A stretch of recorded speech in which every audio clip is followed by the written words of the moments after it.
नमस्कार। आज डीडी समाचार की टीम आज ग्राम पंचायत सोइंत्रा पहुंची है।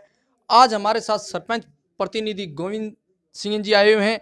इनसे जानना चाहेंगे इनके 4 साल बेमिसाल कैसे गुजरे, जनता को वादे पर खरे उतरे या नहीं उतरे। सरपंच, सबसे पहले सरपंच साहब, हमारे चैनल में आपका स्वागत है। नमस्कार। सरपंच साहब, आपके कार्यकाल को 4 साल हो चुके हैं। इस दौरान आपने क्या क्या विकास कार्य करवाए? सबसे पहले मैं सरपंच साहब आपके राजनीति कैरियर पर प्रकाश डालना चाहूंगा। राजनीति कैरियर की शुरुआत आपने कब की? राजनीतिक कैरियर हमारे दादाजी करीब 30 साल यहाँ के सरपंच रहे हैं। वो भी कंटिन्यू निर्विरोध रहे हैं। उनको इंदिरा जी के हाथों से सम्मान किया गया। डॉक्टर मनमोहन सिंह जी प्रधानमंत्री, उनके द्वारा सम्मानित किया गया है। और मेरे पिताजी भी सरपंच का चुनाव लड़े थे, लेकिन वो 65 वोटों से हार गए थे। उसके बाद अभी सामान्य महिला की सीट आई और मेरी मिसेस सरपंच संपत कौर ने चुनाव लड़ा और 641 वोटों से विजय हुई। आपकी राजनीति विरासत से मिली हुई है। दादाजी आपके सरपंच रहे हैं 30 साल इस ग्राम पंचायत के।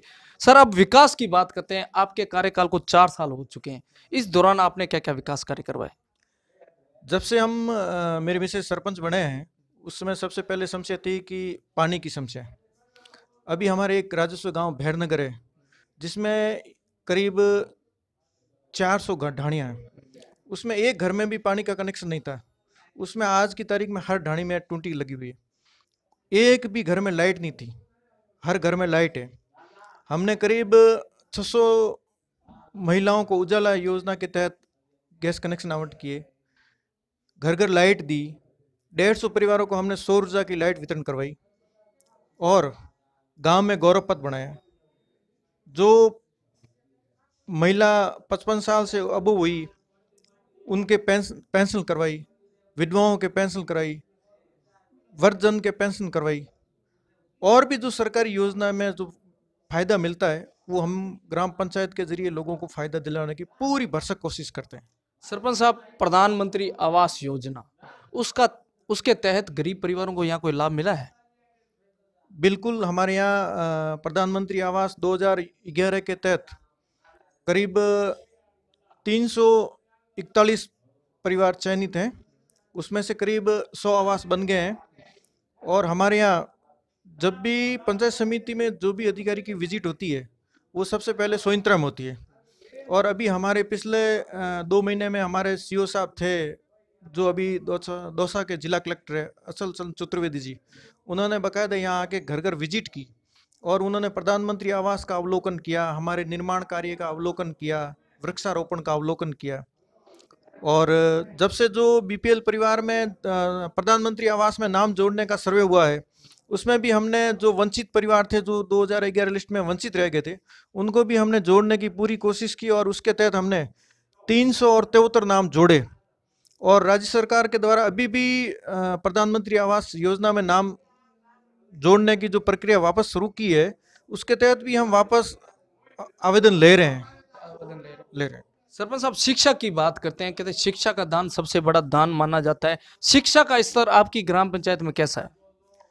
हमारी ग्राम पंचायत में पहले सेकेंडरी स्कूल थी और जब से राज्य सरकार ने हमारे विद्यालय को क्रमोन्नत किया और हमारी अब सीनियर स्कूल है, जिसमें करीब 500 के करीब स्टैंड है।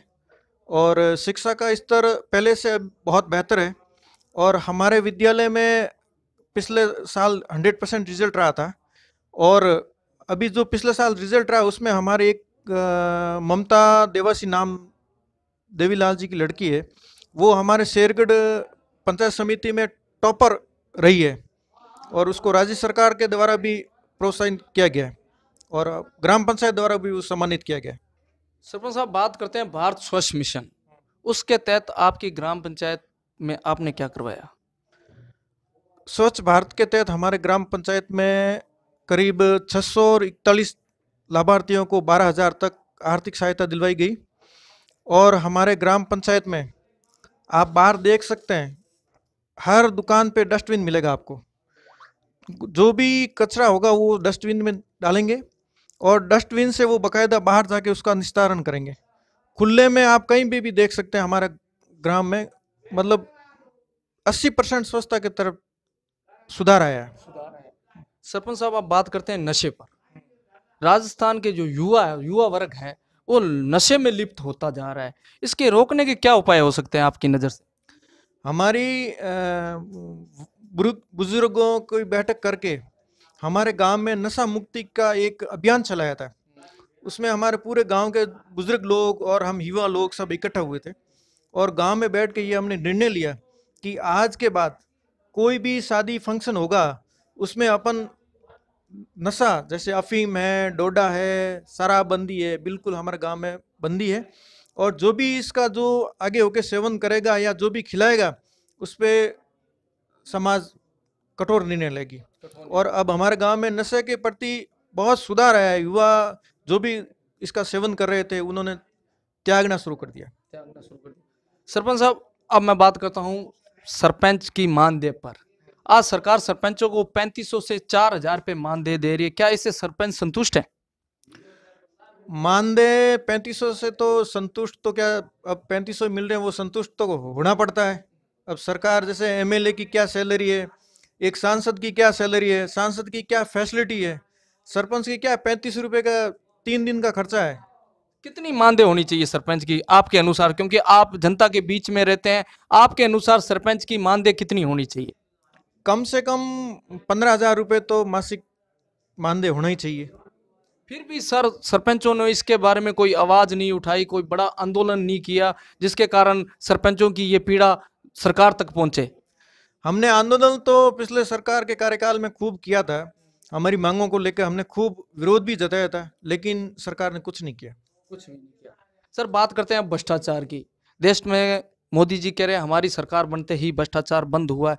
क्या ये धरातल में बंद हुआ है? नहीं, धरातल पे तो बंद हुआ ही है। जैसे अब जो भी भुगतान हो रहा है वो ऑनलाइन हो रहा है, सीधा लाभार्थी के अकाउंट में पैसा जा रहा है, तो भ्रष्टाचार का तो अब कोई सवाल भी नहीं है। भ्रष्टाचार बंद हुआ है। बंद हुआ है, बहुत बंद हुआ है। सरपंच साहब, ग्राम पंचायत की जनता जानना चाहती है, आगामी चुनाव है, लोकसभा के भी चुनाव है और 1 साल बाद सरपंचों के चुनाव है। जनता जानना चाहती है आप कौन सा चुनाव लड़ोगे या चुनाव मैदान में उतरोगे? बिल्कुल, मैं सरपंच का सामान्य सीट है, मैं सरपंच का चुनाव लड़ूंगा। चुनाव लड़ेंगे। बिल्कुल। और लोकसभा में किसकी सरकार बनती जा रही है आपके अनुसार? हम तो मोदी के फैन हैं। मोदी के फैन है। धन्यवाद सरपंच साहब हमारे चैनल में बात करने के लिए। देखते रहें डीडी समाचार। मैं शंकर बंसारी, मेरे सहयोगी रमेश कुमार।